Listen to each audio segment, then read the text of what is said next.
Hey, Darren. Welcome. Thank you for tuning Hey, in today. thanks for Just having want, me. yeah, absolutely. For everyone tuning in right now, thank you so much for joining. This is the second video live stream that we've had of the year for our channel. I'm excited to be hosting Darren, who's done some amazing things, as I'm sure many of you know, with DAX Studio. It's one of those like cornerstone or keystone things that really, as far as any kind of advanced development goes in Power BI or anything related to DAX, has been fundamental to helping developers just get a lot better at it. So, Darren, I appreciate you coming on today and being able to share some of your information on it, go through some demos and everything. But overall, yeah, like it's, I'll say for myself, and I'm sure like many of the people tuning in, like it's, you know, we'd be a lot worse off when it comes to development if we had to do everything in Power BI. So it's much appreciation for helping get such an amazing tool and continually like evolving it as well. Yeah, thanks. I often tell people it's just sort of the tool that I wanted to use myself. So it's a bit of a selfish endeavor, but Yeah, no, I mean, I think that's the same for a lot of us. Is you often like, I mean, some of the stuff that I've even built, like my Google Analytics report, is one of the probably the most common things that I sell off my website. It started with I just wanted to build a report for myself for my own business to kind of see the metrics, and I realized that a lot of other people would find it useful. So I found a way to share it and market it. So totally don't think there's anything selfish about wanting to build a better tool for yourself and then realizing how universally applicable it is. yeah, because I mean, it started back in 2012 when they released, or just after they released the Powerpivot add-in for Excel 2010. Yeah. So it started life as just as an Excel add-in. Yeah, one of the program managers at Microsoft actually mentioned that DAX had this query language because we'd sort of been saying it was really weird because at the time, and even now, Excel pivot tables still use MDX. Yeah. So you'd have this MDX query with this snippet of a DAX measure embedded in it, which seemed bizarre. It, We said, why have one yeah. language It's embedded a in another? And he went, yeah, it's a weird Rosetta Stone, and I mean, even when you open up DAX Studio, you can see that a lot of the stuff like gets translated to like somewhat SQL scripting and all that stuff. So it's in so many ways that like almost like a shell language that really just acts as the Rosetta Stone for you to write your business logic for then it to translate to an Excel into MDX or into SQL, T-SQL queries. But it's curious that they kind of built that additional language on top of it, but. Yeah, I obviously understand the business reason for it years ago is they wanted people to have a soft transition from Excel cell formulas into DAX, which is kind of where I know it started way back when. yeah. Well, I think when they built it, they thought Excel was going to be what Power BI is today. Yeah, So and Power View, obviously. May it not yeah, rest in peace. It was a painfully slow like thing with Silverlight. yep. But It was ahead of yeah, its time though. Some of they're only just caught up with like the small multiples. So I still don't like it. Was one of those things that was around a decade ago in Power View, and like why didn't they bring that in from like day one? It was the thing that people begged for the most, and probably the most common thing that I saw people like, well, Tableau has it. Like, yeah, I know. Like, I really wish we did. And there was custom visuals for a while, but finally, it's in preview. But we have small multiples in Power BI. It took a little bit of time. yep. But yeah, I mean, if before we get started with the demo, if just for the people who are less familiar with you, I know we've mentioned DAX Studio, but if you want to give just a little intro about yourself, and then also just kind of the tool, feel free to go ahead. Yeah. So I've been around on the Microsoft BI platform. I'm going to share my age now, but I started in '99. I got a job for this for a consulting company. I'd been doing a bit of light database work, and they needed an OLAP developer, so I had to I think I had to use Yahoo or Alta Vista to look up what OLAP was because Google didn't exist back then. And I remember Alta Vista, yeah, and like Miss Ask Jeeves. Alta Vista, like that used to be the crowning one, at least from my understanding. Like it was the best search engine at the time. yeah, it was. It was probably using Netscape or Yeah. some browser before Chrome and all that sort of stuff. Yeah, and they were looking at this beta product from Microsoft called Plato, which was what became OLAP services in SQL Server 7. So I really sort of got in on the ground floor then. That was just after Microsoft had acquired that technology I think from an Israeli company. All right. So I did a couple of projects on that, Analysis Services 2000, and did a bit of work for a large telco here. We converted an old airspace. Oh, they had like, I can't even remember how many airspace cubes they had. There was about 20, and we converted them into one big Analysis Services cube that Wow. we processed it in about 6 or 7 hours, and it used to take them a whole week at the start of the month to bring all of the billing information into these airspace cubes. So we had it all partitioned up so we could bring these sources online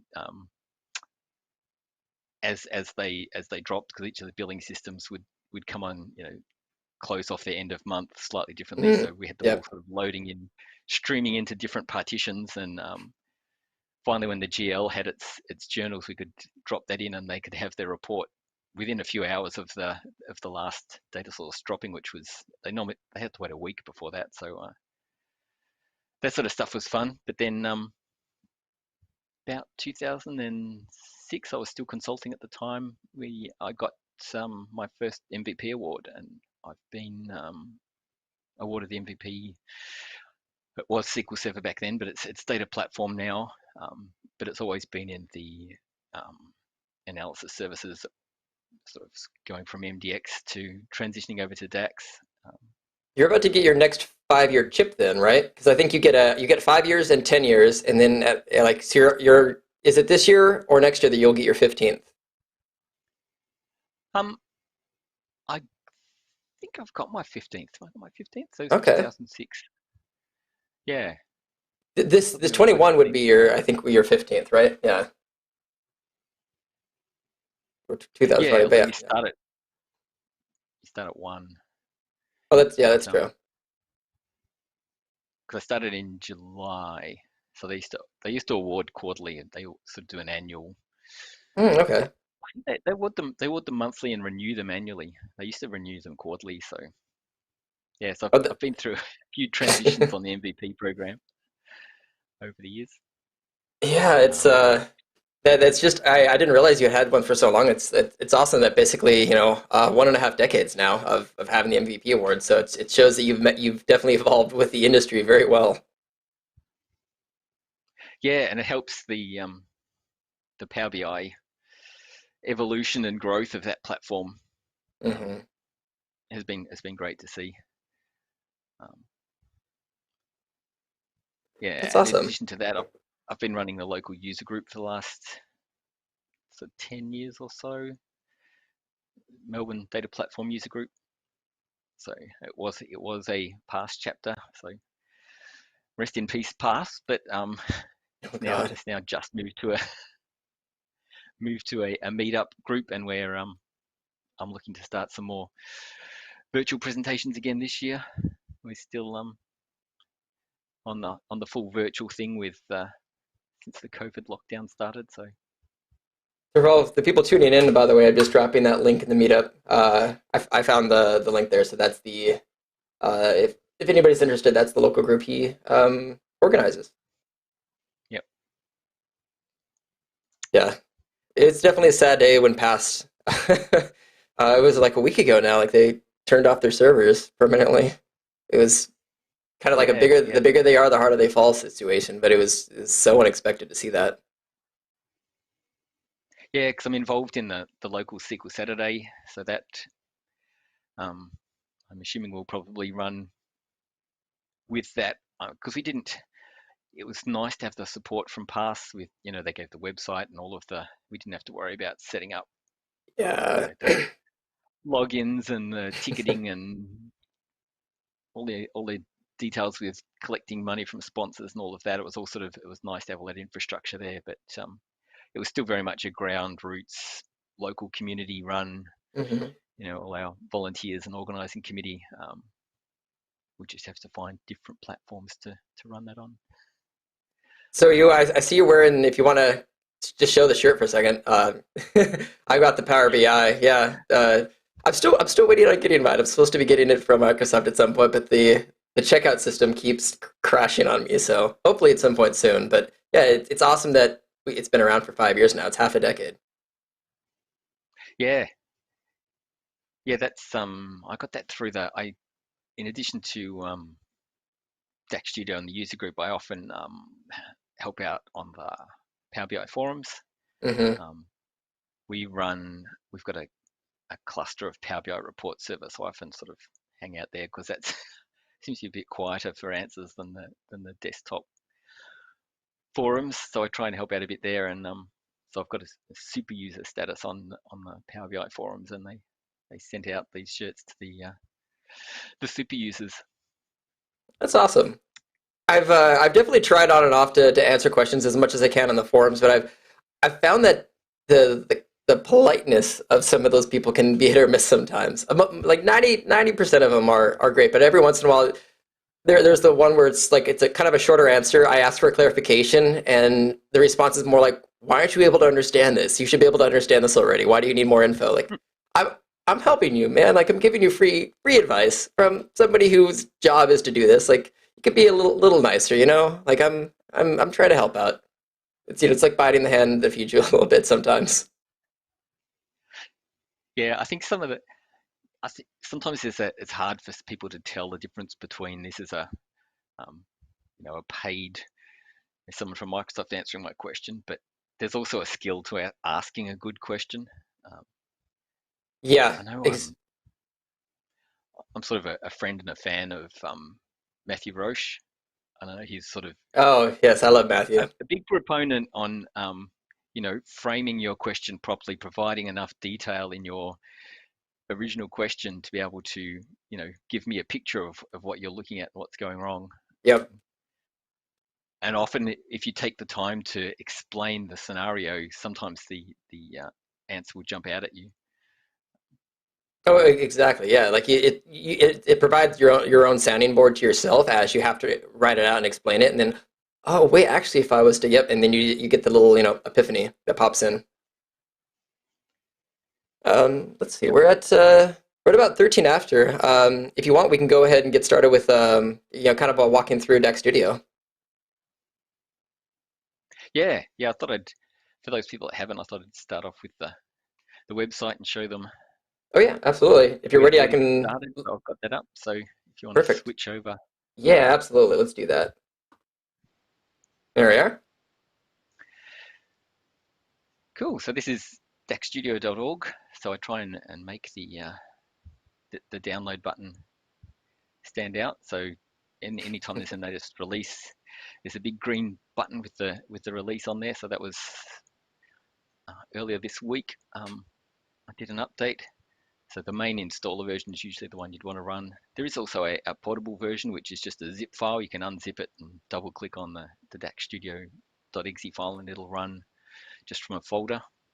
I think refresh my memory, but is that one that's designed for if you're running on it like a domain join like security locked computer, like this allows you to run it without having to like have administrator install permissions? Yeah, so there are two options for that. The installer, the first time you install, it'll ask if you want to install for all users, which is an admin install, and it Hmm. installs into your C program files. There's also a current user install, Hmm. which does a non-admin install. Um, so the only issue with the non-admin install are things like the Power BI integration. Okay. The file we have to write for Power BI integration is in the under program files, so you need admin rights to write it out. So you miss out on that if you do a non-admin install or if you do the portable. The portable is handy if you're maybe connecting to analysis service or something and you're on a Yep. server where you don't have rights to install and you just want to be able to run something, or you can, if you're a consultant, you can have it on a USB key or on a OneDrive and just drag it down without running an installer, and so you can be 100% sure that there's no, um, you know, nothing going in the registry, no other pollution going on the machine. It's just an exe in a folder. Yeah, I mean, it's nice that it has all of those versions available. I know been multiple times where either working on a client computer or like running through trainings, where I've recommended like software installs for people to, and it's like we can't, like, it's going to be a 1 month process to get IT to validate the file and install it for us. So having the flexibility to have those different options for this is very useful. I'm sure for a lot of people who are, handcuffed to the approved apps for the organization. Yeah, and there are quite a few. I think someone posted me a link that I think it was the Veteran Affairs in the US has DAX Studio listed on. I think it's on their public website even as one of their approved um, software installations. Um, That's cool. and I've got the build process is all fully automated. So when I check into our master branch, it builds it, it signs it. So it's all Okay. set up on AppFair. So um, all that goes up there is the source code and it gets built. So that sort of minimizes um, hopefully any chance of any sort of nasties getting onto my machine and then getting into Yeah. DAX Studio. So it's all digitally signed. The guys at SQL BI, Marco and Alberto, sponsored us for a what they call an extended verification certificate. So they had to go through a validation process for SQL BI and get sort of certified by the certificating um, authority. So that's why you see sort of SQL BI on the initial installer splash Mm, screen. We're getting all gotcha. sorts of trouble with Windows Smart Screen when you try and download it. It's saying, "Oh, this is not Hmm. downloaded by very many people," um, and it would give you all sorts of nasty, scary warnings. So at least having Yeah. a signed, but the the installer's been signed for a couple of years, but it was just with my a personal certificate I got through a Okay. deal on the MPP program. But now it's sort of officially backed with a high trust certificate, which is nice. Nice big seal of approval. Yep. Yep. So I try and add things into documentation as I build them. So I was just sort of checking through before this. There's a few new things that I've got to go through and add, but I try and go to the feature list and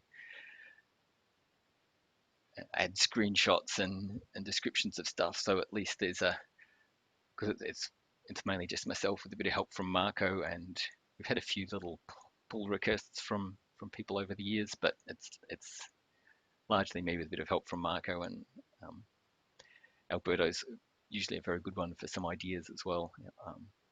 A number of features have come out of things that have been suggested from people. So um, I mean, I've just loved how and it's of course, evolved. yeah, and it's sort of hard for me to test too now because there's a lot of there's a lot of functionality and things that have come out of suggestions and the issues and requests on GitHub. Um, I even had Chris Webb, who works on the Microsoft Cat team, post a bug, and he'd closed all of the query windows, and I very rarely close every single tab. I've often just got the current tab I'm working on. Um, and there was a bug a couple of years ago where if you closed all of the tabs, I think it caused a crash even Oh, because it was checking for it was checking for the active connection on the current document, and there was no document open. So um, there's a few things like that where I've even got sort of crash reporting. You may see sometimes if it does crash, and I try and make that as rare as possible, but it'll pop up a little report screen where you can type a reason why. So I still get a couple of those sort of coming in a week. Um, well, no, I they're think I helpful. found often like the best tools I and software really are the ones that are community driven as far as the feedback goes. And like I'm sure Yeah, you can attest to that. Like it's super helpful because it's one of those like I never would have had this configuration. I never would have clicked this button. But yeah, I'm appreciating that you managed to find this very rare thing that I can now fix. yeah, yeah, and some of those are interesting. Um, so yeah, I always sort of, whenever I get a chance, encourage people, if you're having a problem, go to the issues page on GitHub and give us some information there. Because often, like we discussed earlier, a little bit of background on, I clicked here, then I clicked here, and then this happened. Mm-hmm. Um, Sort of 100%. makes the lights go on and go, oh, I see how you got into that. I never do that. And it's simple to fix if I can find a repro usually. But I thought I'd run us through a scenario just to sort of Beautiful. show people how we can sort of use DAX Studio and sort of put it into a bit of context. So sort of meander along and talk about some features as we go. So the reason I've got this is a map of New York, because I've grabbed the New York taxi data, which is a data set put out, I think, by the government in New York, on all the trips. So they do about 10 million trips a month. So I've got a year's worth of data in Power BI. If we have a look at the trip table, you can see it's just a little one. Just, Um, it's just, yeah, handful of rows. Yeah. yeah, 120 million. So that's a nice little Power BI file. Um, I'm hoping you don't have an ID column in there.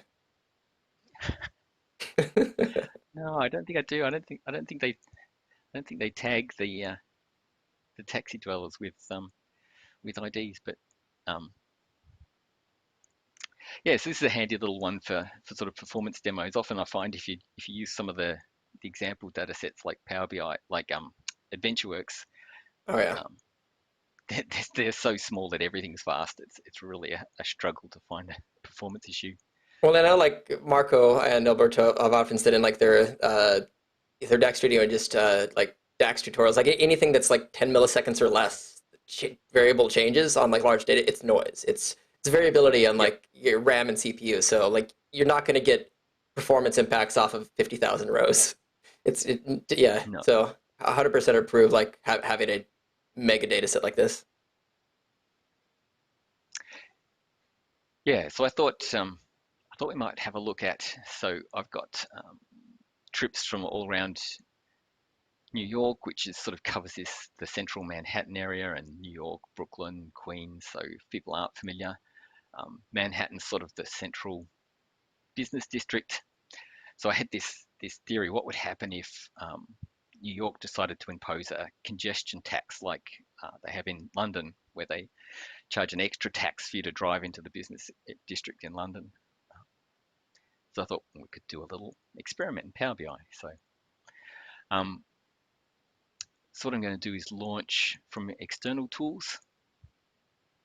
So I've run the installer off the home page and chose the all users option, which is the admin install. So that's allowed DAX Studio to write out a little file that tells Power BI where to find it. Just quick So when I mention to click people on that, tuning in as well, like the every once in a while, whenever even myself, when anybody does a demo on external tools, occasionally somebody will just ask like, why don't I see that tab on my Power BI? You won't, the external tool ribbon at the top does not show up until you've installed one or more external tools in your computer. As soon as you install DAX Studio, that yep, pops up, just as an FYI for people. yep, and uh,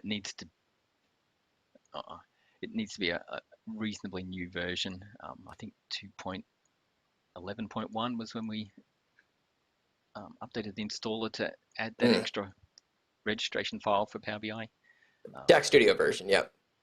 yep, yep. So it's probably not such an issue now, but still occasionally I find people that are on sort of older versions, and possibly some people that have to have an IT blessed version put into their software store or something like that. Yeah, that's fair.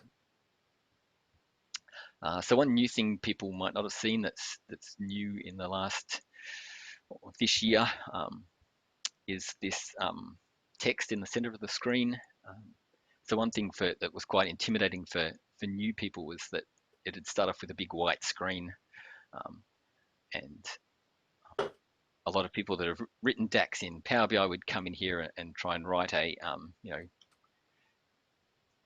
start writing a measure expression. You can't run a measure expression on its own. You need to write evaluate and then a table expression at the very minimum to get a DAX query to work. So I've put a link on our website with some a whole bunch of different examples of different forms of DAX queries. And the other thing we've got is the interactive query builder, which we'll have a look in a minute. And of course, I've got the obligatory, you can turn that off once you're comfortable with writing DAX queries.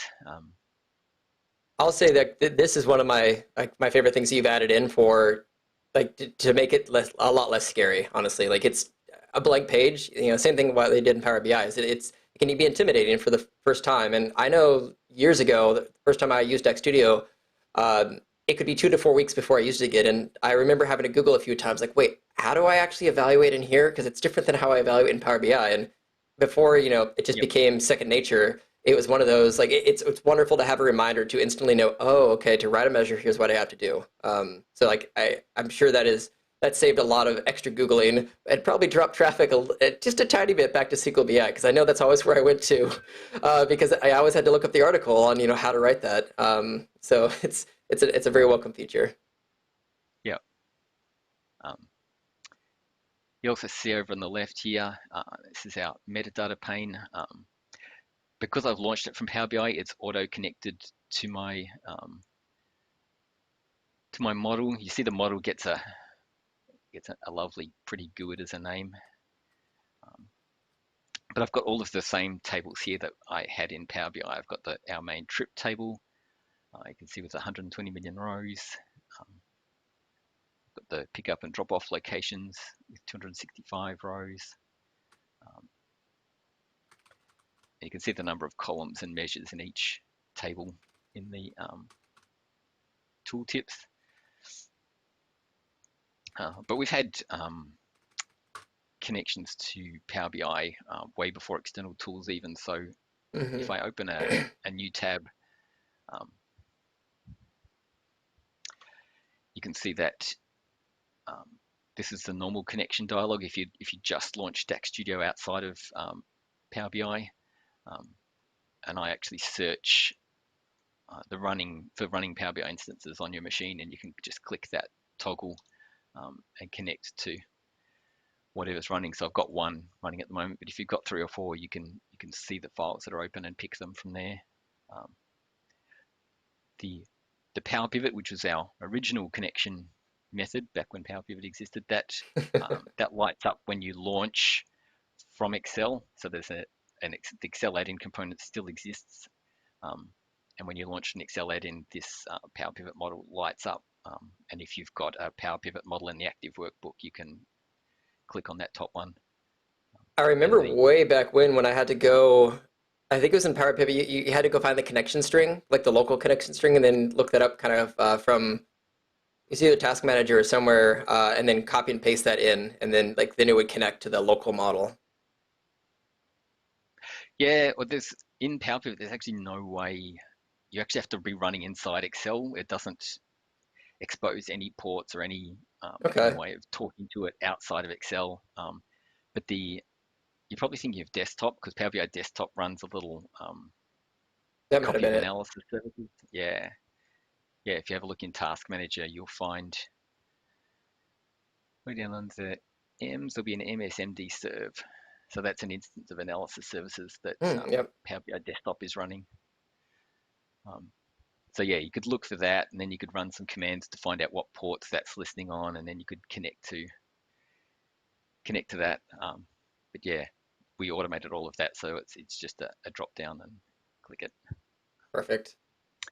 And for people on analysis services on-prem or Azure analysis services or the Power BI XML endpoint, you can paste the server name straight into there and click connect.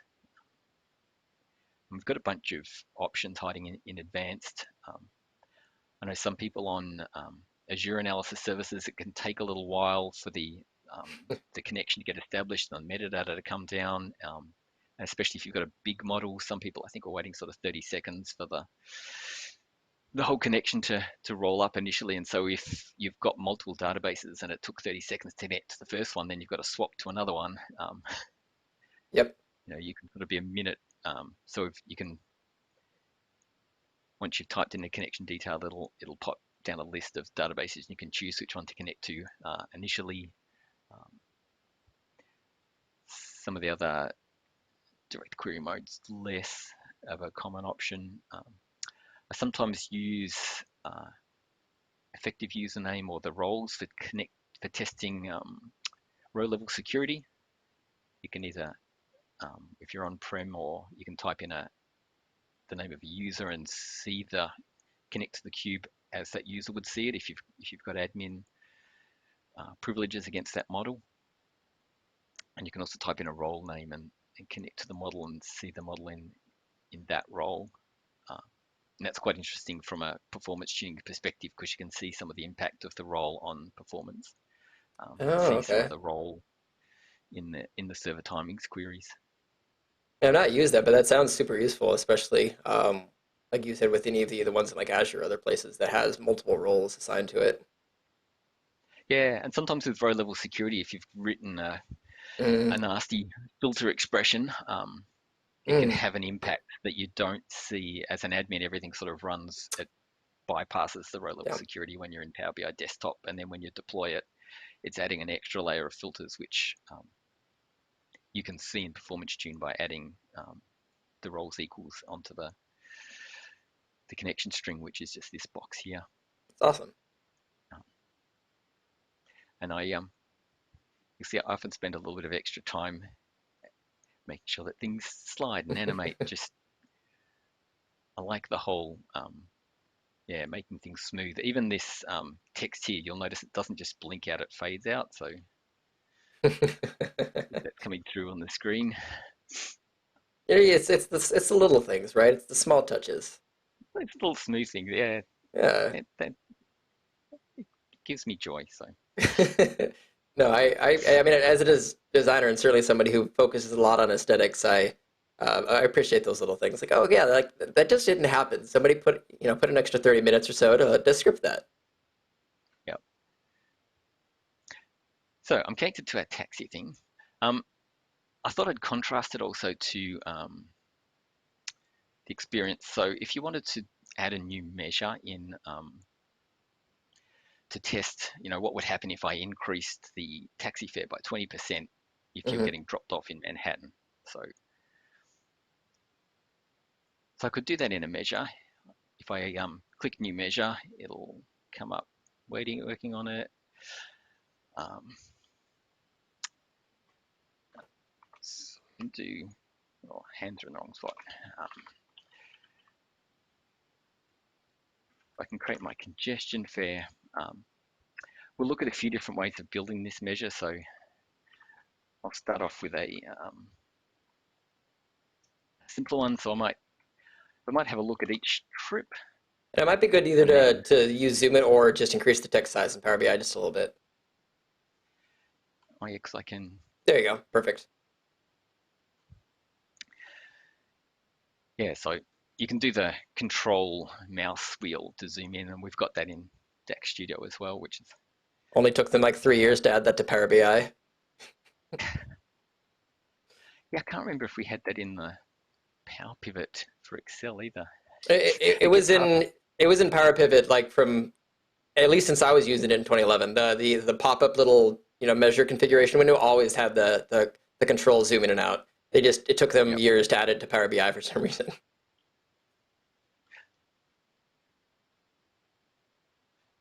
So if I want to look at the drop-off location and check whether related borough equals um, Manhattan, and then I want to bring back I want to grab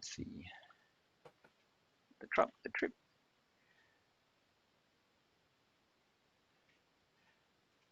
fair amount and multiply that by 1.2, so it'll give us a 20% tax on trips to Manhattan, otherwise just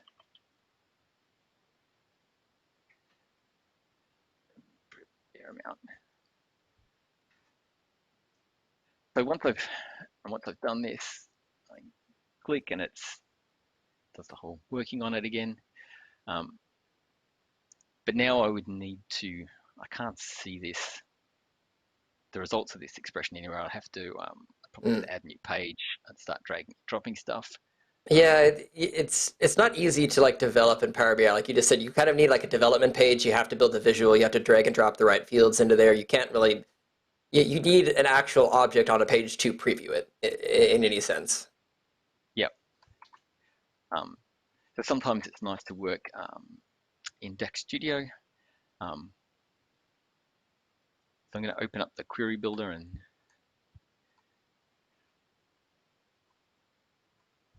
make that one a bit bigger. Another new thing I've added are keyboard shortcuts. So so you can build queries similar to the way you build tables in Power BI. So I'm going to build sort of a table to test that measure. So I could grab the drop-off location and drag and drop the drop-off borough over there. The other thing that's new in the 2.14 version, so you can start searching. Yep. My keyboard's gone. Trying to talk and type at the same time. Multitasking, right? Yep. And I can arrow down through my drop-off zone. So I've got keyboard shortcuts, so I can type C and it'll push it over to the columns area here, and it blanks out the search ready for the next. So I can search That last part's a nice touch where it resets for like the next thing to do. Yeah, so I can do F to push it down to filters, and you can sort of keep typing. I can push B to add it to both, so it adds it to the columns to get output and as a. Oh, that's okay. Yes. I didn't realize you had the B as well. That's cool. I like that one. Yeah, so the idea was you could just search for various things and arrow down and click a single key and quickly build up a more complex query if you're testing a measure that's doing year to dates over things that change over by borough. You can very quickly just sort of on Now, the keyboard. for people just starting to use this, do you have a as you said, like if you click the pop-up, it basically just throws up a splash screen that shows all the keyboard shortcuts available, correct? Yeah, it actually launches it off to the the query builder. Or the website? Yeah, on daxstudio.org. Perfect. Which also has all of the stuff about how the query builder works.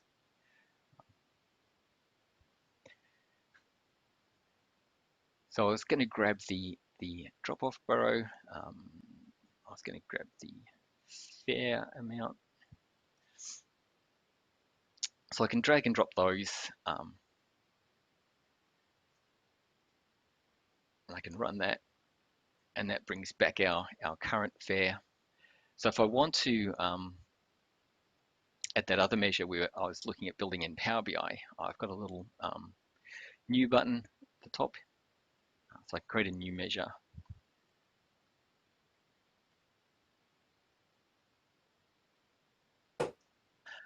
I can call it the same thing, congestion fare. This little expression editor window, it's a full copy of our main edit control, so you can everything else sort of still works. You can go out to DAX formatter and format it. Except I've included the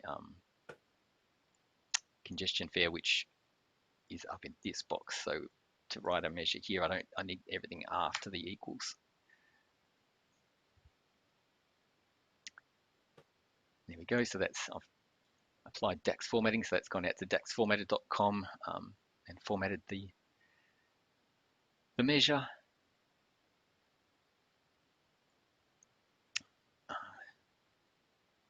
So we can run that, and we can see down the bottom here that I always end up doing that with Zoom it. The congestion fare calculation is the same for everything except for Manhattan. So it's doing what we want. It's adding an extra 20% onto the Manhattan fares. Mm-hmm. So that's working, but if we want to know how well it's working, we can have a look at server timings. So server timings is a trace. It listens to events that are raised inside the tabular engine and reports them back. So that adds a new tab down the bottom here. I mean, this is probably 60% to 70% of the reason that I heavily rely on DAX Studio is this performance analyzer that you're showing. Like it's amazing. Yeah, so you can all of these traces you can run with. You can install SQL Server Profiler and capture these same events, but then there are multiple events and you have to go through them and analyze them Mm, and filter them manually. much more painful. So that yeah, and used to sort of do that manually if we had a particularly bad query, but it was sort of so onerous that you would never really worry if the query wasn't extremely slow. But yeah, hopefully this now makes it easy for everyone to do this sort of stuff. So another thing we've got is sort of this. I'm going to do a clear cache. So that's the button up here. So that will just clear out the data cache in the tabular engine. So that lets me run as if I'm sort of the first time user. So that gives you the baseline experience that someone hitting the this measure would get the first time. What I So if I run that query, just as a yeah, really quick elaboration on that, like I think one of the reasons that it's important to hit that is one of the amazing things about a tabular editor is that if it runs it once, it's not going to run it again fresh. It's going to rely upon like the cached values. So like it's going to run faster the second time anytime it runs a query because it's just it's saved that information already. So like that's one of the reasons tabular editor is slicer or sorry, that's one of the reasons that any type of tabular model you select to filter the second time, it almost like snaps immediately to the data. It's because it's already saved that config, those results. yeah. Oh, and there are like multiple layers of caching. Yeah, Um, there's also like yeah. a visual cache. Power BI desktop and the Power BI service will Hmm. cache the results of the query, so it'll cache the results as well. So sometimes the query doesn't even hit the tabular engine, and if it hits the tabular engine, the tabular engine has its own cache. Um, so there are multiple layers. So sometimes, Yeah. yeah, performance tuning. Why was that query slow now, but it was fast before? So making sure to clear cache when you're running a query is I or almost doing performance tuning. universally, I almost universally under the run thing. I just set it to the run clear cache and run. It's Yep. pretty rare that and maybe actually you could just quick as like a an explanation of like, did you ever have a reason to simply just run it without clearing cache? Like, is there a specific scenario where you would want to see the performance the second time you ran it with a cache versus without, or? Um, Probably less so on the tabular engine. On the tabular engine probably has it does less aggressive and less um, the cache isn't as long lived as you used to have with the multi-dimensional engine. So some of that shows my multi-dimensional roots because Okay. we used to even sometimes build cache warming scripts that would run a series of queries to warm up the cache after you've done a processing operation in multi-dimensional. Um, you don't need to do anything like that at all with Tabular. Tabular's sort of, they've done a great job on trying to make it as, you know, simple and automated as possible. And it's just fast out of the box. Exactly. In terms of Power BI, if you're, in terms of DAX Studio, if you're just running queries and you're checking the results, you probably don't need the clear cache and run. If you're doing performance tuning, clear cache and run's probably a good thing because it automates having to remember to manually clear the cache. So I've even done that Marco, myself because the I was just saying, Marco had a great comment that on well, part of it shows up, but yeah, I can read the rest of it. It depends. Basically, if yeah the SE engine is heavy, you want to use the cache basically and only focus on the formula engine. But yep you're related to SSA, SNA, yeah. So there are some scenarios like, and that's what I was curious about. But it's good to know that you know, and at least explain to the people the kind of the reasoning behind just running it versus running with clearing the cache. yeah. So the SE, which is what you can see in the Yep. down here, we've got a split between the SE, which is the storage engine, and the FE, which is the formula engine. So even inside the tabular engine, there are two major components. The storage engine scans all of the Vertipack column scores. It's Mhm. multi-threaded, really fast, but it does sort of bulk simple operations really quickly. And the formula engine handles the more complicated formula-based stuff. Um, it's also the entry point. It's what understands DAX, and it can convert a DAX expression into one or more storage engine requests. And you can see this query. It took 700 milliseconds, 729 milliseconds, and did a single scan. Um, you can see it's got a highlighted. Marco can probably even talk about this more than I Oh, can, but Marco's like done a lot of work on tuning this. This is not the raw. This is what they call XMSQL, and mhm. Marco's done a lot of work on cleaning this up to make it a lot more easy to read. Um, Highlighting the callback ID, of course. It's always something yep. to look at if you see that, like, and plenty of the DAX tutorial videos um, talk about like the issues that it could cause. It's not always a bad thing, but it can certainly some be a root cause of slowdown. Yeah, and you can see in this case the callback data ID is processing this if.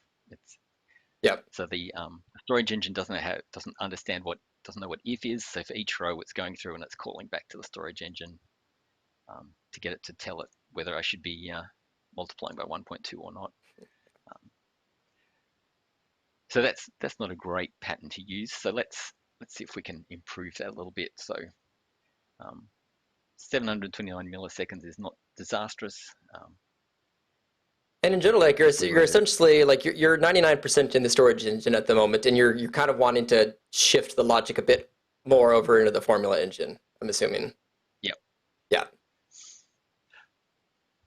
it's one Well, of I think we those. can Yeah. improve that. You don't Go ahead. actually see it over here because the storage engine's running it, calling back to an instance of the Hmm. Formula engine. So it shows up as being storage engine heavy, but this callback data ID is telling us it's doing a little bit more work. And I'm also doing stuff through um, the 120 million row trip table, which is what's sort of taking a lot of the time. Sure. Um, one thing I did fix last night, which leads on from our discussion from Clear Cache and Run, was that I noticed that um, I've got the run button that runs the query builder Hmm. text. That doesn't actually look at the setting up here Oh, okay. at the moment. It will in the next version because that's why I'm running a I did a preview build last night and fixed that. So Um, basically, whatever you have set in the upper left will determine what type of run query that will execute.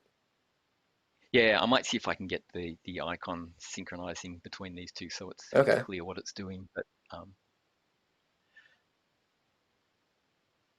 But yeah, if I take out the congestion text and run it again, you can see it's 74 milliseconds. So it's 10 times slower with that measure I built before. Yep. So 74 milliseconds is sort of our gold standard. Uh, Interestingly, you can see that the storage engine CPU is 500 milliseconds. Yep. So that means that this is branched out in parallel threads um, on the cores on my desktop, and run multiple cores over the different segments in that 120 million row table and combined it back together. So it spent 500 milliseconds of CPU time, so roughly a 7x parallel, and returned the results in 74 I think milliseconds. it's So parallelism. It's always a word I yep, have a hard time pronouncing. Parallelism, I think, is the right way to pronounce it. Yeah, yep.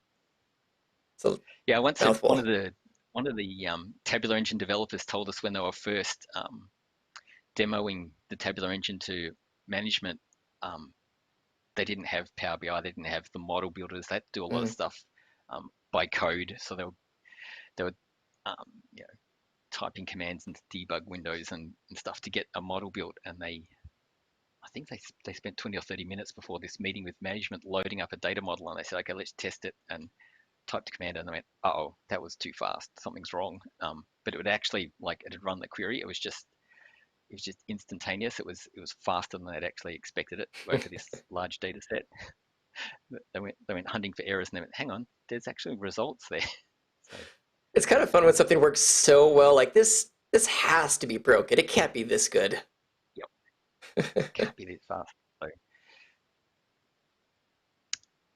so we've got we started off with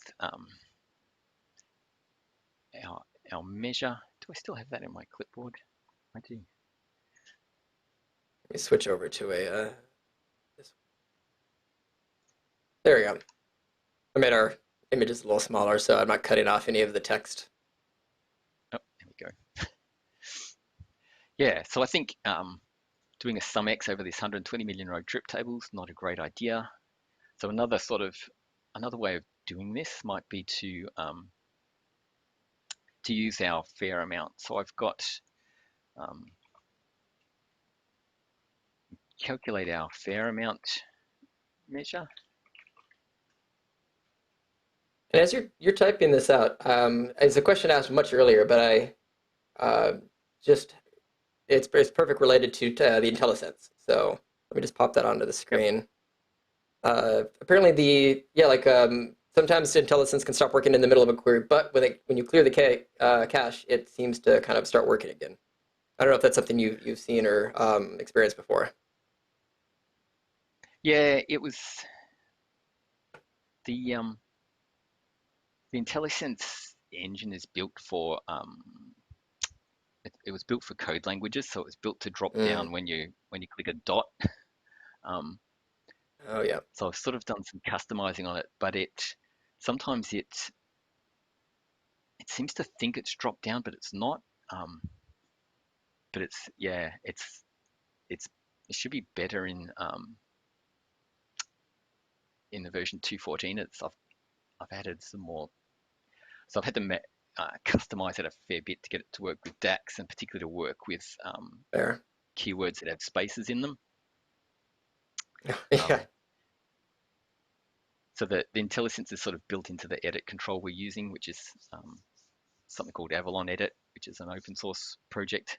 Um, so yeah, the IntelliSense probably gives us the most issues of any single component. Yeah, because you can't Um, just simply plug into like the built-in IntelliSense engine in like it has to be built like completely independently to look and act yep, like the one that's in Power BI. So yeah, I totally got yeah, that. The first time I used it years ago, I assumed it was just something you know, you could basically just use the source code for it. But no, it's yeah, like you just said, it's using an open source platform and it's built independently to just try to mirror as close as possible the standard experience.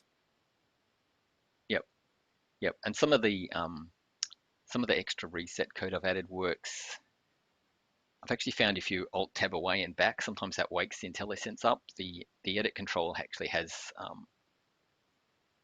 some sort of built-in logic that if the window loses focus, it makes sure to completely close the window. Mm, gotcha. Um, so Alt Tab away and back will often fix Yeah, thanks for issues. answering that. Yeah, it's annoying, and it's one of those things that it's really hard to debug. I can't put breakpoints in because that interrupts the typing, and it's like. Uh, So yeah, I've been talking to Daniel at Tabular Editor. We might join forces on some stuff. He's got some quite good stuff working in tabular editor. So That was actually like a question from Mauricio, if I pronounced the name correctly, where he was wanting about the integrations with those. Also, I love the Dragon Ball Z thing, but yeah, like I know people are constantly asking about kind of the integration of the two, and it's kind of it sounds like even with talking to you, it kind of goes both ways, where there are some similarities, but there also are kind of different uses for both tool when it comes to that. So it's I feel like an argument could be made either way to actually combine them or keep them separate. yeah, yeah, you could go both ways, and we don't have plans to make a super mega tool. Um, Yeah. And the and there's interfaces are certainly pretty different similar. enough too. Like the amount of like sub windows that you have would kind of be a little, I feel like, harder to integrate with all those other menus that are already in the other one, just because there's this is such an advanced editor and optimizer. Yeah, then Daniel's new version three's got a lot closer style, but he's actually using a slightly. I'm using a newer framework called WPF, and he's using an older WinForms framework. Yeah, Um, so the UI stacks aren't quite the same, but I mean that's just the UI. That's not a lot of the core code. But um, that's fair. yeah, the one fundamental difference is that um, DAX Studio doesn't rely on an admin connection to the model. There are a few things that will light up, like server timings. The traces need you need to have an admin rights on the model. So when you're in Power BI Desktop, you're the developer. You've got admin rights. But if you're connecting to Azure Analysis Services or Analysis Services on-prem, even at work, I don't. My standard login doesn't have admin rights to our production servers, but I can connect with DAX Studio and I can view data. I can use the query builder. So 99% of or 95% of the features in DAX Studio, um, with the exception of a few things like the traces, work even just as a standard business user. Um, so we started off using the client libraries so you can connect and just run queries, whereas Daniel started from the other side where he started from the model developer type things. So there is a lot of overlap between the two tools, Yep. and we'll probably um, we've had a few chats um, about various things, but yeah, no plans at the moment to make a big mega tool. And I think with version three, Daniel's going down the path of making he's doing a commercial release because Oh, yeah. he's Yep. sunk an enormous amount of time into building version three, which does some amazing stuff with DAX. So And just as a small plug for myself, the for people interested in Tabular Editor 3, I had him on last month previewing the latest one that will be out. It's going to be a commercial release, but tons of new features. So feel free to just go down below, click on the channel link, and that will be about 3 or 4 videos ago in my history. It's a great video that walks through everything related to Tabular Editor 3.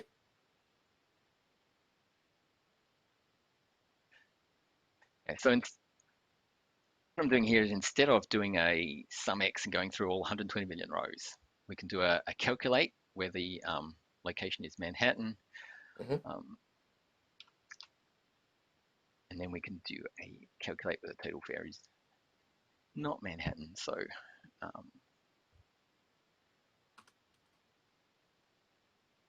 it's probably multiple ways of doing this. Mark will probably tell me off for doing it wrong. Approach. So if I do drop off location,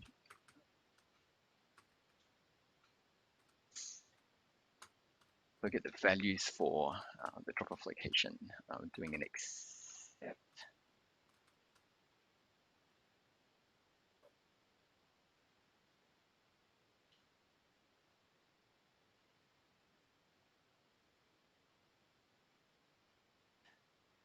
I love, by the way, that your IntelliSense also, like if there is a link on SQL BI's DAX.guide website, it pops up into there as well to go read more information about it. Yeah, yeah, it's Marco is has here you go. He's saying in the query to use not drop off location equals Manhattan. Yeah, it's probably simpler.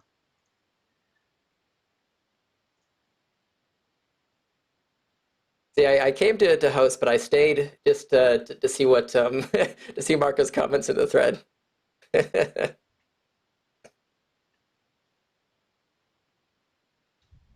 The accept would be a lot slower. Yeah, that's true.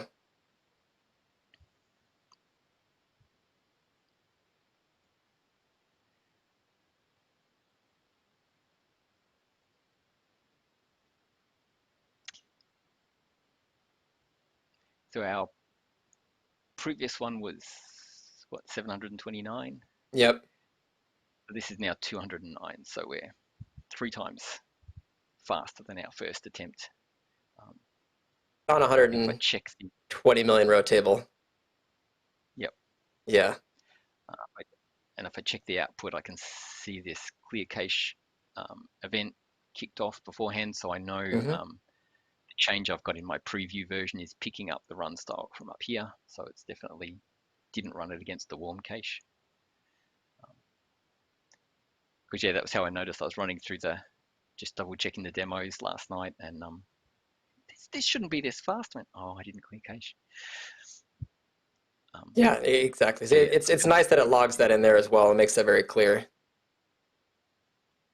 yeah, I try and keep a running history of what sort of happened in the output, so you can see what's been going on. Mark is saying that we could shave another 61 milliseconds off if we wanted. Oh, we're getting there. Yeah. You And haven't we can clicked it see yet. the different. I was just going to quickly say it at some point. You might get to it, but yeah, I love the format query button as well. It's one of my favorite things in DAX Studio. Yeah, we actually had a request recently to be able to turn that off um, as well. So one of the things we've added in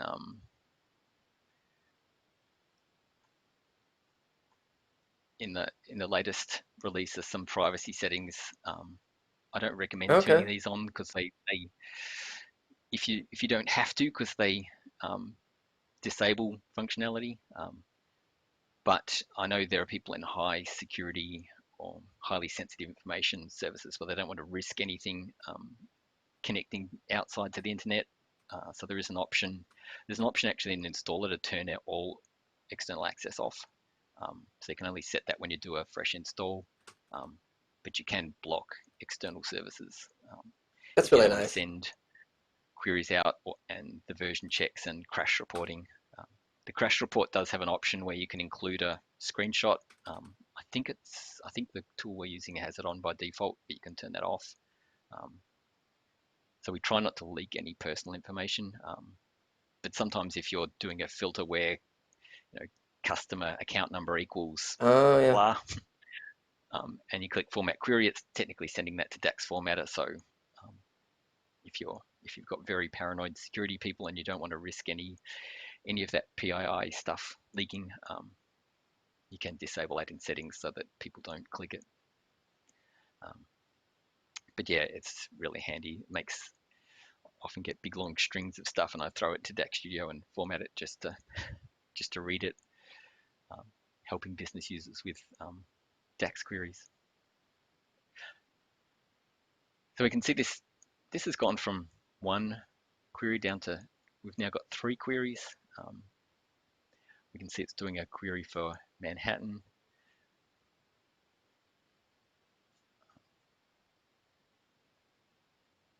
Oh yeah, Nottingham's done a lot better. I did accept before, and it actually it figured out the other boroughs and said where the borough is in Bronx, Mm. Queen.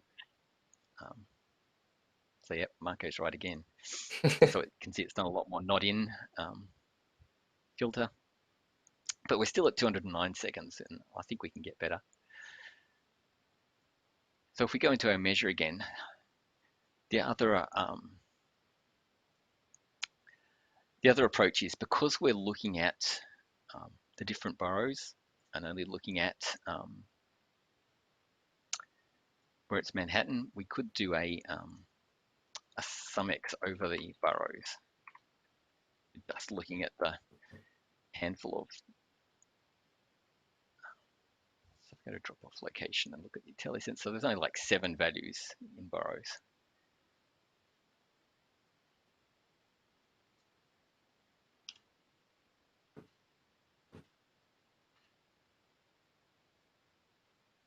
And I'll need to values over that to turn it into a table. So I'm doing sumx over all the different values in borough.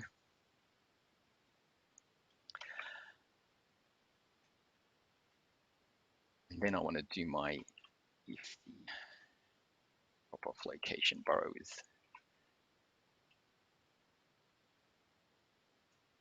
Manhattan, which I need to put in the string.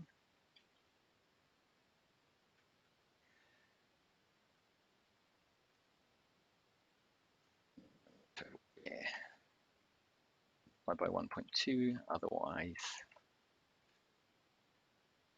I'm all over the place with my commas. I need to.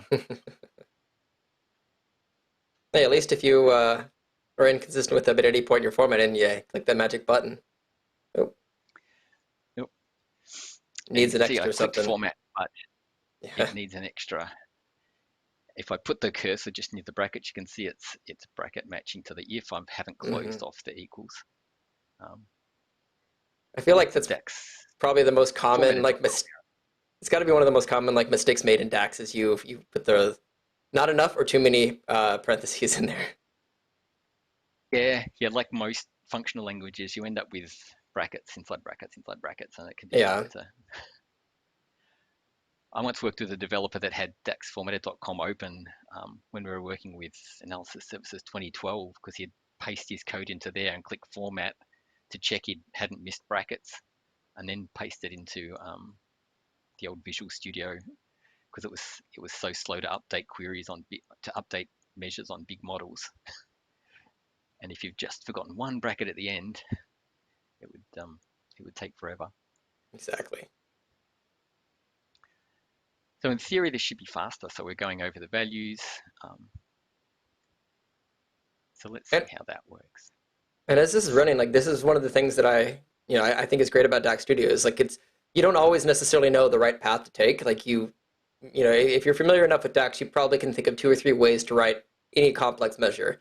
And what makes Yep. this a powerful tool is you just literally test 1, 2, and 3. Run them a few times to compare them, and figure out kind of which one's going to be the simplest query that's leveraging the formula engine, ideally with a good mix with the storage engine, and it's just going to run the fastest. So a lot of it is experimentation. You Yep. don't really know what the right one's going to be until you just test the timings.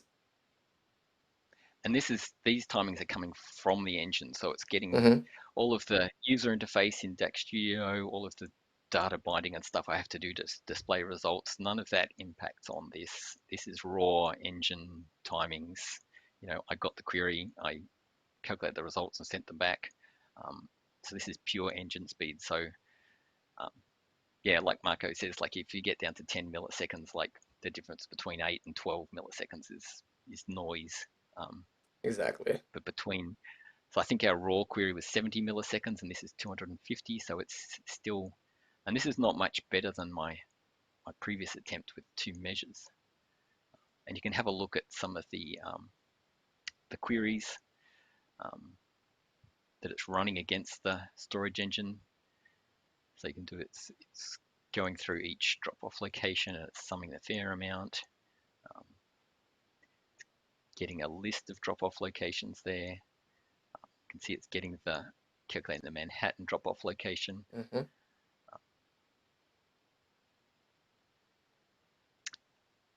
And you can see it's generated the same sort of query you'd get from a except where it's in everything except for Manhattan.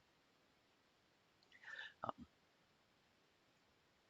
so that's not as fast as we thought it might be, but one thing you might notice by looking at that query is we're referencing the measure twice, Hmm. which might be causing the engine to calculate things twice. So what we might do is do a variable, which is one of the weak spots of DAX Studio. I don't have variable IntelliSense. Just Mm. ask Daniel. That's really hard getting the scoping of, which can have multiple var and return nested inside other var and returns. Oh, yeah. You really need what Daniel's got, which is a full DAX parser to be able to figure out what variables are in scope and which are usable. And I think he even goes past that and figures out that this is a numeric variable by its reference, and so if it's valid to use it, and all sorts of advanced stuff. So the stuff he's done in his tabular editor 3 is just amazing. So what I'm doing here is each time we visit the burrow, I'm storing total fare in a variable, and then we just pass that into the if. So that should prevent it trying to evaluate the variable twice in the then and then in the else part of the if. So you'll see this current query from our last run has 5 different scans. So let's close this version and run it again. Yeah, look at that. And you'll see we've got pretty much down to the base total fare. So that was the roughly 70 milliseconds is what we had with just the total fare measure. Mm-hmm. You can actually see in the query, I think it's got a couple of queries getting drop-off location. You can't actually see the Manhattan filter anymore. So it's actually just calculating the raw sum of the fare amount in the storage engine and then passing that back. So the variable is forcing it to evaluate that once for each of the burrows. And then the formula engine just does this simple if at the end, which is giving us the best performance. And we can see that empirically in DAX Studio because we're measuring it from the engine timings. Yeah, and it just shows you the power, like really the power like variables can be. Anytime you're ever calling upon like the same calculation of the same measure twice, like there's a good chance that at some level you can probably declare a variable, especially any kind of an if statement that exists. There's going to be a likely chance that variables can get used some way that will drastically improve your performance. Yep, and you just have to be very cognizant of where you declare your variable. Agreed. Because I've seen people do it up here at the start of the measure. And then what happens is it stores the grand total of total fare and repeats it for every burrow.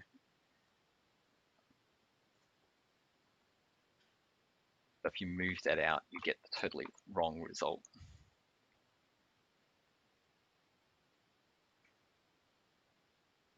And that's, so if you switch it around like that, you would get fast. If you look at the results, we can see my measure is returning different values, but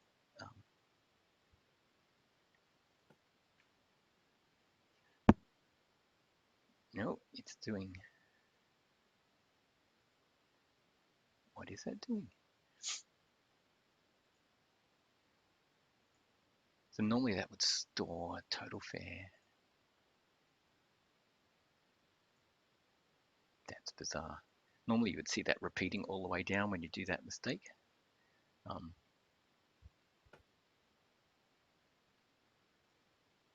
The other thing you can do from the query builder is to send the generated query. So that can be an interesting way of learning how to build a query from hand. And if the query builder doesn't have the ability to build the query the way you want, if there's some sort of advanced filtering or something, you can just use the query builder to get started and then, click edit query to bring it into the editor and run it by hand. Yeah, and I mean, and just as a similar scenario to that too, like I think this is a great way to kind of learn how, like, oh, if I wanted to use these columns and these measures with these filters, this is how like the proper way to write it would be in DAX Studio. Same thing can be done with how DAX Studio works really well for the performance analyzer. Like if you drag and drop something into a visual, and apply filters in the visual filter level, you'll also get to see the script that's written by Power BI. It can also kind of be dissected to, okay, here's how the DAX would be written there. And it's really easy to funnel that data into DAX Studio for analysis. Yeah, yeah. So that's interesting because declaring it this way, it should store total fare and return it for each of the sum x. One trick I sometimes use when I'm trying to debug issues with DAX is to store stuff in variables, and then you can change the variable that's returned.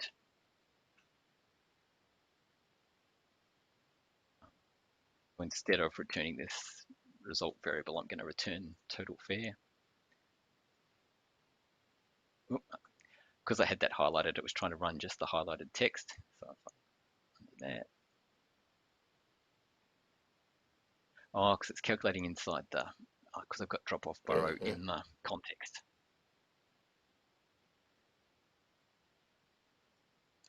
So that's why it's.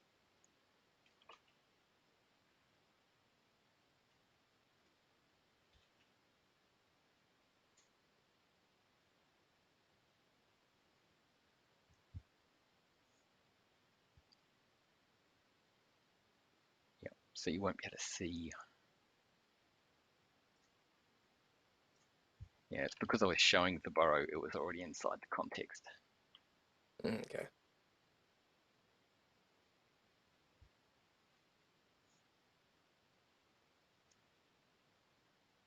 Yeah, so that's actually coming out way higher. Yeah, so it'll make it sort of harder to see that issue that I've introduced. Yeah, it's trouble with changing demos on the fly. It's But totally yeah, fine.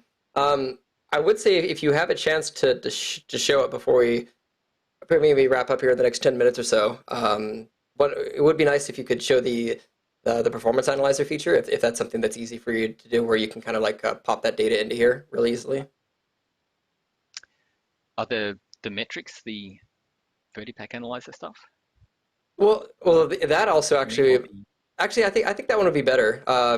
Yeah, like the integration with the Vertipack analyzer has been really nice. I know, like I've been using the Excel version for years, and being able to do that breakdown and see where some of the highest cardinalities are in the model and everything else, I think is paramount for learning how to optimize and seeing where the biggest issues are when it comes to uh, yeah, bloat basically in the model, and seeing where you might be able to trim some of the fat. yeah. Yeah, so that was the other one I was thinking might be interesting is, so in the advanced tab, there's a few metrics, and you can also export and import them. So if you've got a colleague or if you're consulting and your client can export the metrics, you can import them and then it'll open up this view. Um, so it shows you all sorts of interesting stuff about the model. There's a summary pane. You can see this is a 1.2 gig Power BI file, or at least the model inside it's 1.2 gig. 9 tables, 63 columns. Um, you can see the analysis date when I generated this view we're looking at. Mhm. You can see the different tables, so you can very clearly see that in terms of column size, the um, all of all of the 1.3 gig is inside my 120 million row trip table. We can expand that. The interesting thing you can see is that drop-off time and pickup time is 86,401. So 86,400 is the number of seconds in a day. So you can very quickly see that these two columns, if we scroll over, there is a percent of dB. So these two alone account for pretty close to 48% of that 1.3 gig. So they're each about 24% of the model. You can see it's got 116 segments. So that's when the storage engine does scans, it can spin up a thread per segment. So if you've got a 116 core CPU, it could potentially go that parallel if it wanted to. running the most expensive Azure server you could possibly like pay for Yep, monthly. yep. Yeah, Get but out it's your also a credit great card. it's a great example right now just to show like it's really important as a modeling best practice like to often have like a split between um, date and time because the cardinality of a date time column will be a lot more granular. There will be a lot more unique values to that than if date and time was separated. Yeah, well, this has got the date of trip.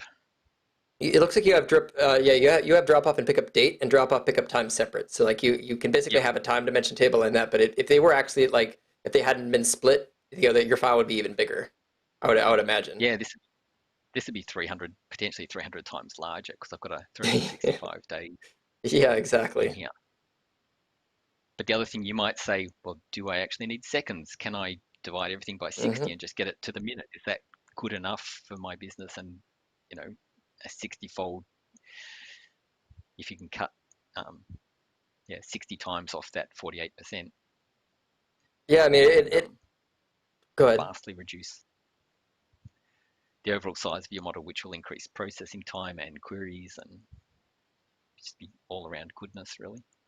I mean as a like a just a quick summarization of that. Like in general, any data model that you have, I always try to preach is just it should have no more columns, rows, or granularity than needed. Like not a single extra column, a single extra row, or a single level of like granularity further past what you need to report on and visualize should be in the model. Otherwise, it's a performance impact. And I think people often kind of just throw the kitchen, the whole kitchen into it, and like, oh well, yeah, I'll just use this fact table that has 120 rows. I'm just going to dump it into this report file, and then they want to know why their model is slow and fat.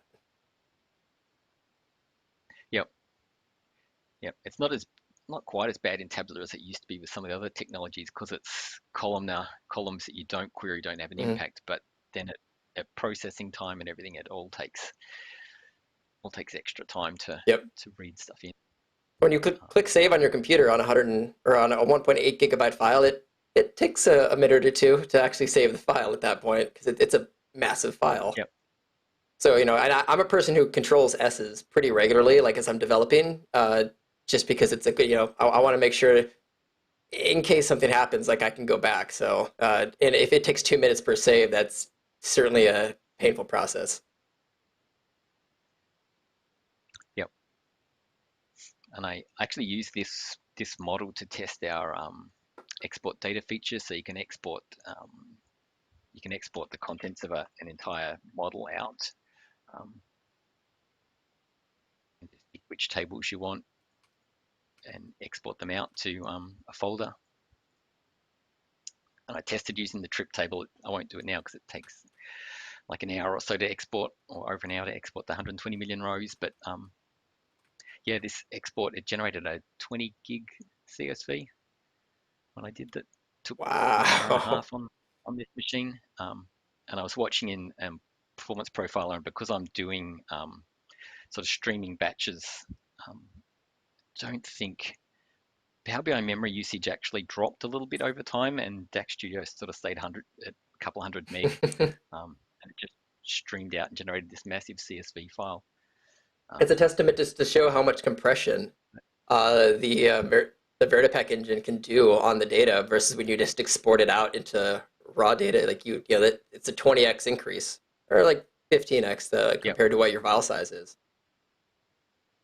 yeah, and we still always get questions about that because these column sizes, I think, especially if you go down to some of I think this store and forward flag is only 4 columns, but it's showing up at about 200K. It's only 4 values, but and sometimes this can inflate even more because this is the actual memory being used by the Vertipack engine, and sometimes when it does, particularly after a refresh, it builds a dictionary with a fixed amount of, or with a certain amount of space, and it increases it by chunks Okay. to be efficient on the memory allocation. So sometimes this can appear larger than it um, technically would need to be to store the values. Well, in large data sets too, In like Power BI, you were talking about, like segments only can account for so many rows too, so it also has to store those unique values across each segment as well, right? yep, Yeah. Yep, and then it has to store the relation of these values to other values, and so Exactly. there's a lot of it stored rather than just the distinct values. Um, yeah, and because this table is what 116 segments, so depending on the way they're sorted, the number of times it appears in each segment will have an impact on that. But, Yeah, I love this analyzer. Now it's like second nature. I can kind of go through the model and know what to look for people getting started and wanting to find those. Like the awful perpetrators are often the ID columns. Like somebody who has a 50 million row fact table and they yep, have a unique ID. Like, okay, yeah, there's 900 megabytes in your file just for that one column right there. yep. You go, that's great, but do you need to analyze by that? No. So, That's still one of my favorite stories of doing training. At one point, I go a couple years ago at a California company, and I went in and they had like a 1.9 gigabyte file. The largest fact table is only 45 million rows, and the first thing I like look at it, oh, okay, you have a one-to-one column called ID. What's that for? Oh, we need to know the count. Okay, but this is unique per row. Like, do you actually display it anywhere? No. Okay, so you can delete this and you can do a count rows. So like I did that, saved the file, and it went from 1.9 to like 600 megabytes just instantaneously. And it was one of those moments where it's just like, look at this, such a simple change, and look at how much space you just saved in this file instantaneously. yep. Yeah, and we've got a few other. This this main window sorts by nests everything inside tables. We've also got one that shows you just every column in every table. So it lists table dash column.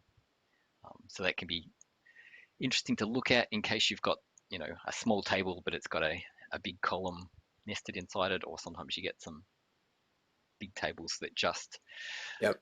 overwhelm everything else, like the trip table. You can see This some is of the a this is a good relationships. comment that Jeffrey actually just made. Is that it's really good for finding the auto calendar tables that certainly get generated with a lot of instances of Power BI. So like I 100% agree with that because it's a very easy way to get bloat in your file is if you have many date columns and you have that feature turned on. Yeah, and we show hidden tables by default, so you see them turning up in the Hmm. right-hand side here. But yeah, it wasn't till we added the VertiPack analyzer that people saw, yeah, you get like 40 meg of date files. Exactly. And I know Matt Allington, I think, had a great article on that, like using DAX Studio to show, like, oh yeah, you go in here, look at all these hidden tables that you have, and like I have 25 date columns across all of my data, and each one of them has its own hidden calendar table.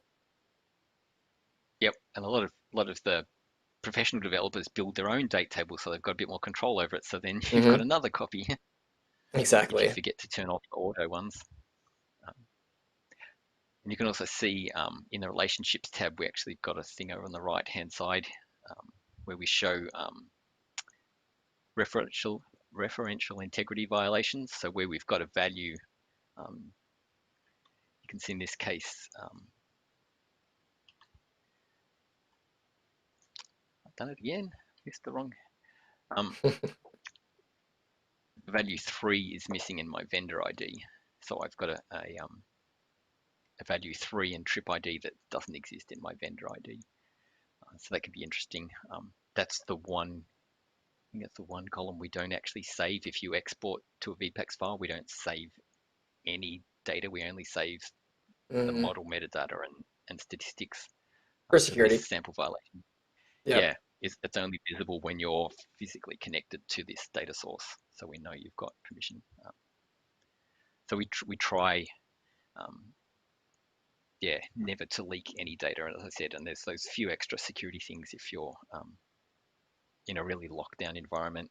You know, potentially, some of the banking or health or some other sectors might want to Oh, switch off some of that stuff. But or government, or for general, many sensitive yeah, areas. Exactly.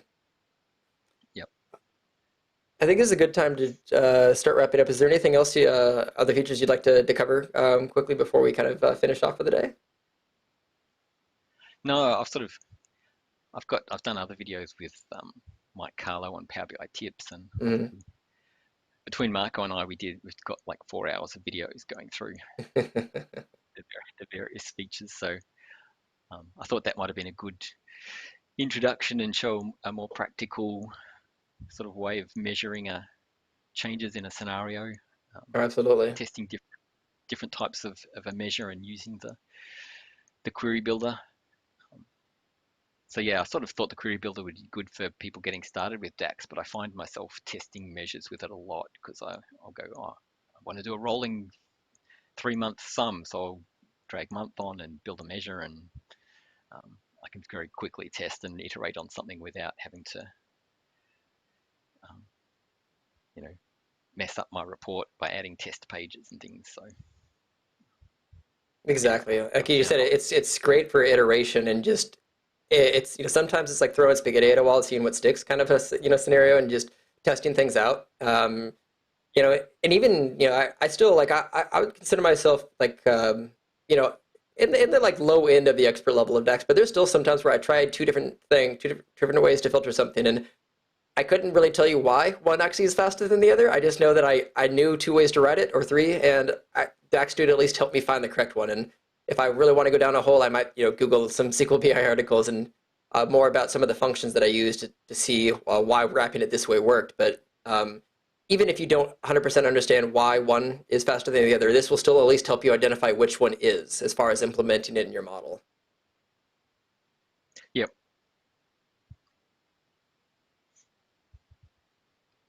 Perfect. I think we answered all the questions that was in here. There's a lot of chatter as well, and just people like appreciating the content and also just the tool itself. And Marco was great for hanging out with us as well.